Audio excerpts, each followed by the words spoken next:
NID সেবা নির্বাচন কমিশনের অধীনে রাখার দাবিতে প্রধান নির্বাচন কমিশনের কক্ষের সামনে অবস্থান কর্মসূচি পালন করেছেন ইসি সচিবালয়ের কর্মকর্তারা। তাদের দাবি, এনআইডি সেবা অন্য কারো অধীনে গেলে সুষ্ঠু নির্বাচন বাধাগ্রস্ত হবে। পরে সিইসি জানান, কমিশন চাই এনআইডি ইসিতেই রাখা হোক। এ বিষয়ে পুরো কমিশনের অবস্থান পরিষ্কার।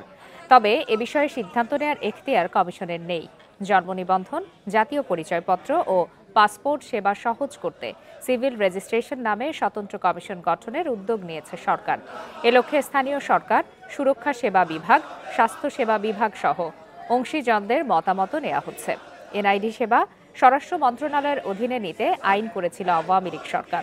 তবে সেই আইন বাতিল করে ইসির কাছেই এনআইডি ফিরিয়ে দেয় অন্তর্বর্তী সরকার। এখন আবার এনআইডি নিয়ে আলাদা কমিশন গঠন করছে সরকার।